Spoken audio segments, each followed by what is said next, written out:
जिस प्रांत की दिव्य भूमि उज्जैन नगरी में आप बैठे हैं, जिस प्रांत के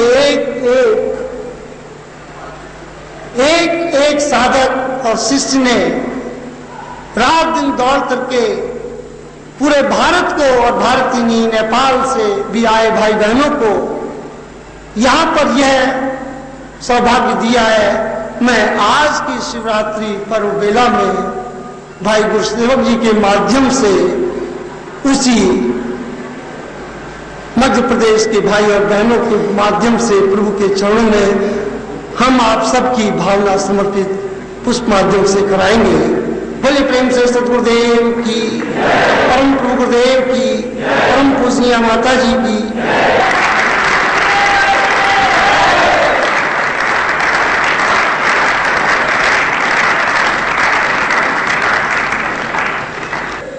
उठे हम मुखरित हो जाएं शिव, और शिव जहां है वहां शिवम है, और जहां ब्रह्म है वहां क्या नहीं है, पूर्ण ब्रह्मांड है, पूर्ण प्रकृति है, पूर्ण पुरुष है। हम इन सब चीजों को गुण बताए हैं, लेकिन बहुत सहज है प्रभु आपके चरणों में लिपटने पर, आपकी उपस्थिति में प्रभु सहज कर दे, सरल कर दे, तरल कर दे, शिवम कर दे।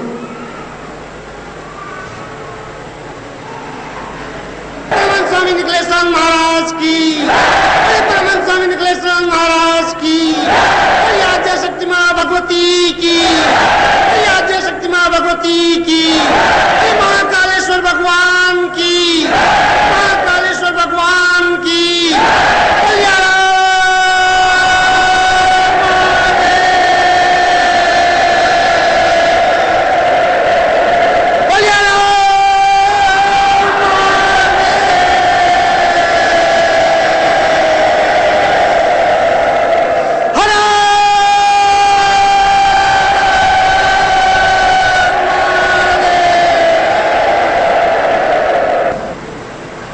आप लोगों के सामने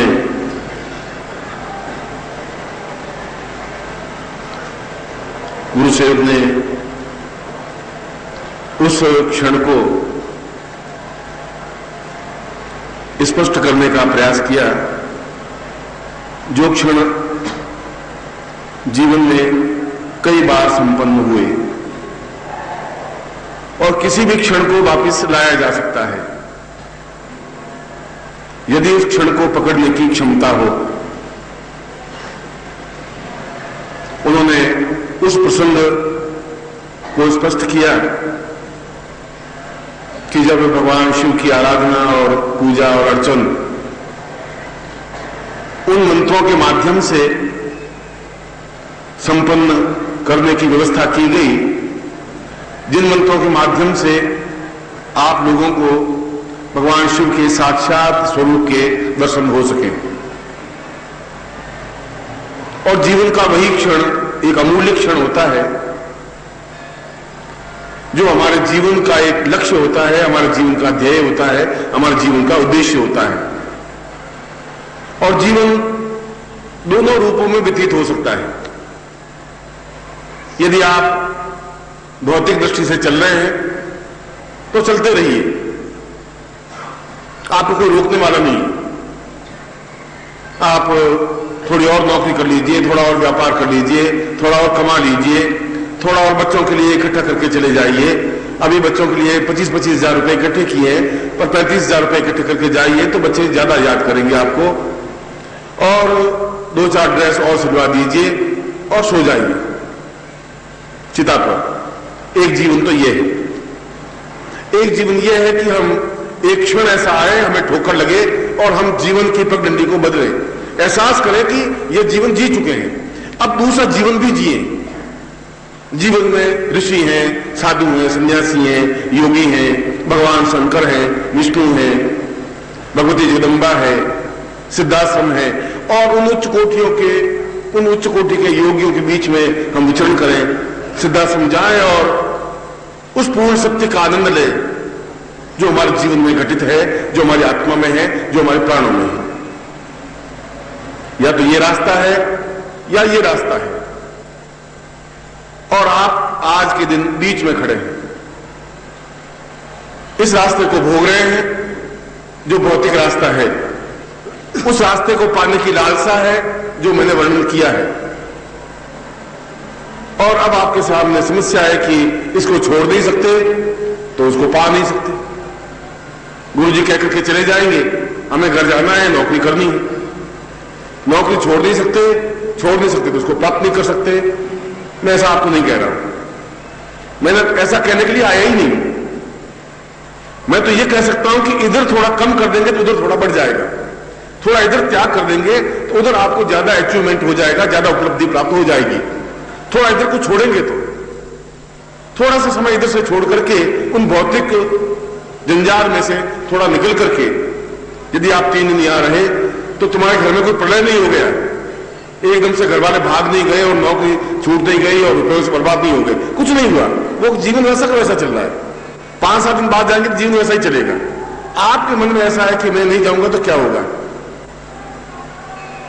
इसलिए जीवन का जिस क्षण की उसने कल्पना, जिस क्षण की चर्चा तुम लोगों से की कि हम भगवान पारमेश्वर का पूजन अर्चन उन मंत्रों से करें जिन मंत्रों के माध्यम से भगवान शिव साक्षात हमारे सामने दर्शन दे, उपस्थित हो, हम उनको जी भर के देख सके, हमारी आंखों में वो समा सके, और एक ऐसा सरूर, ऐसी खुमारी, ऐसा जीवन का चिंतन प्राप्त कर सके जो हमारे पूरे जीवन को जाज्वल्यमान बना दे, रोशनी युक्त बना दे, चैतन्य बना दे।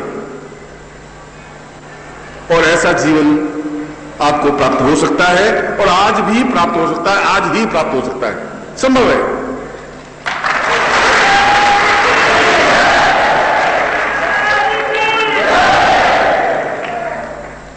गुरुसेव थोड़ा भोला सा आदमी है, इसलिए उसने उस घटना का वर्णन किया।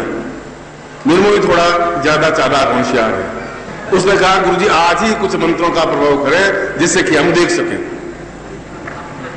और दोनों ने आपस में मेल जोड़ करके कही होगी तू ऐसा कहना तो मैं ऐसा कह दूंगा तो शायद गुरुजी मान जाएंगे। कोई ऐसी व्यवस्था होगी।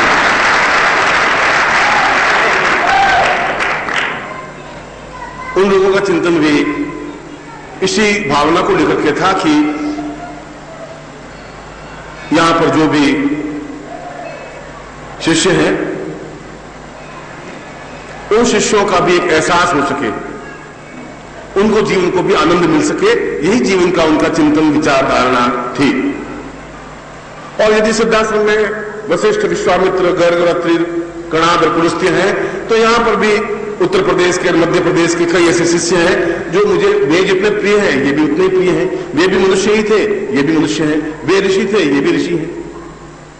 जो यहाँ मध्य प्रदेश में या उत्तर प्रदेश में या जो 10 साल से मेरे साथ शिष्य के रूप में काम कर रहे हैं, वे भी अपने आप में उतने ही चैतन्य हैं।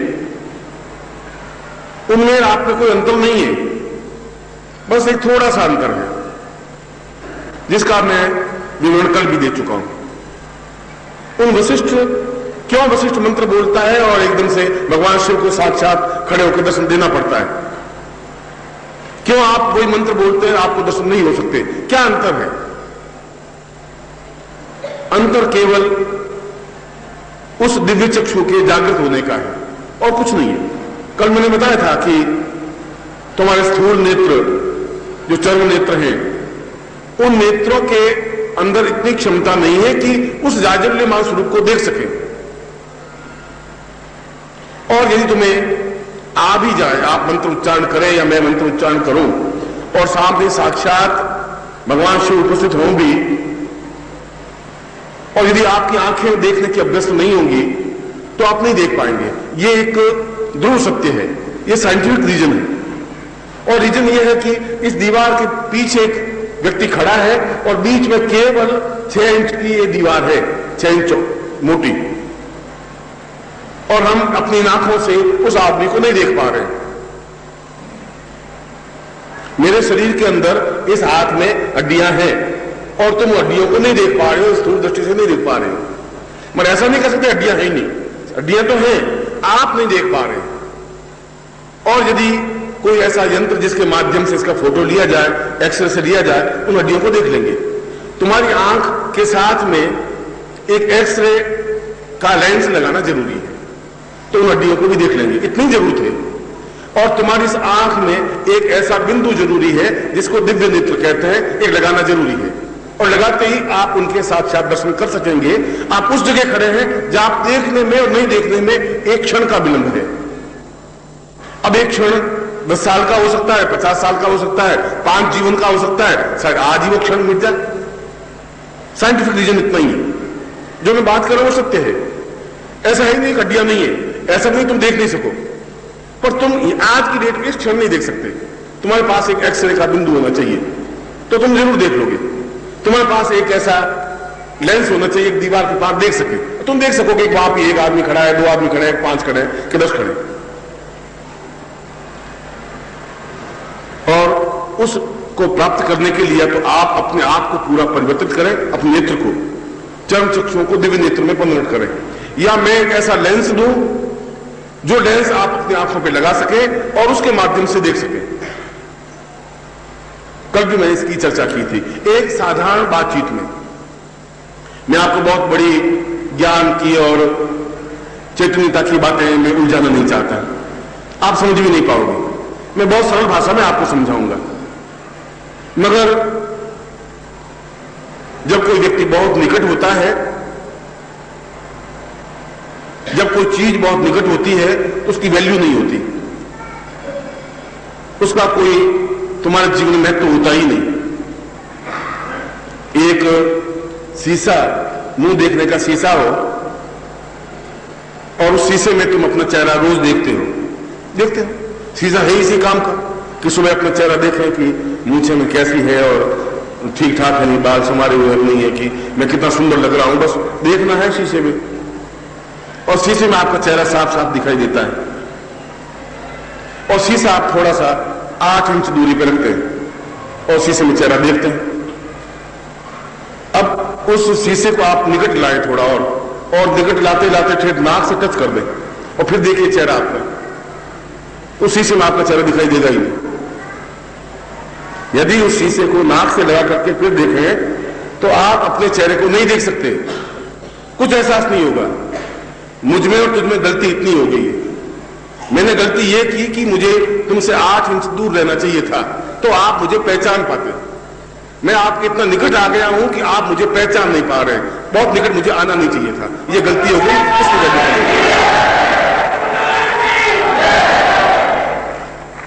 मुझे तुमसे दूर रहना चाहिए। जो दूसरे योगी करते हैं, सन्यासी करते हैं, बेचारे वो समझदार हैं, मैं इतना समझदार नहीं। वो 24 घंटों में 1 बार 2 सेकंड के लिए बाहर निकलते हैं। आनंद महिमा बाहर निकली, आनंद महिमा बाहर निकली, जड़ों कैसे उठी, देखा, जड़ का बंद कर, अरे आनंद मई के दर्शन हो गए, दर्शन हो गए। और आप धन्य हो कि हमने दर्शन किए, बहुत धन्य हो रहे हैं कि वो गए पांडिचेरी और आनंद महिमा के दर्शन कर लिए, क्योंकि झांका एक झरोखे से और दरवाजे बंद हो गए। और ये चालाकी मंदिरों में भी होती है। 12 बजे पट खुलेंगे, 5 मिनट के लिए पट खुलेंगे और एकदम से पट बंद हो जाएंगे, और भीड़ उमड़ेगी देखने के लिए कि अंदर क्या है। और 24 घंटे पट खुले रहे तो कोई दर्शन करेंगे ही नहीं, अरे तो मंदिर तो कभी चले जाएंगे दर्शन करने। और 5 मिनट के पट खुलेंगे तो भीड़ उमड़ेगी, धक्का मुक्की होगी और देखेंगे। मैं भी सोचता हूं कि मुझे अब ऐसा ही करना चाहिए, नहीं मिलना चाहिए आपको। और एमपी में अगर आऊं तो किसी कमरे में, होटल में जाकर बंद हो जाऊं, और फिर अंतिम दिनों में आऊं, शिवरात्रि के दिन आए, 2 मिनट के लिए आए, दर्शन दें और फिर चले जाएं, तो आपकी भीड़ उमड़ेगी, देखेगी कि अरे गुरुजी दिखाई दिए, गुरुजी दिखाई दिए, और मेरी वैल्यू फिर ज्यादा बढ़ जाएगी। ये तरीका भी है, इस तरीके को मैं आजमा सकता हूं और मैं कर सकता हूं।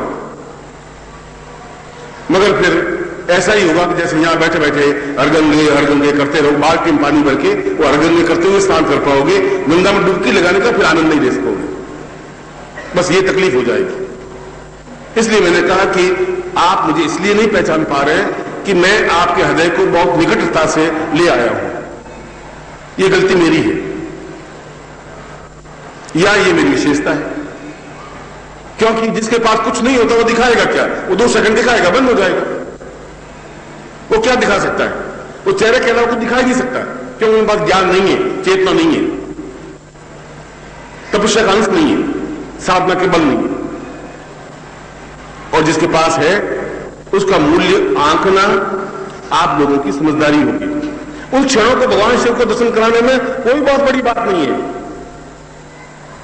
ऐसा कोई है ही नहीं संसार का कोई क्षण जो रोक सके कि मैं मंत्र बोलूं और सामने भगवान शिव प्रत्यक्ष हो ही नहीं, ऐसा संभव ही नहीं है, हो ही नहीं सकता।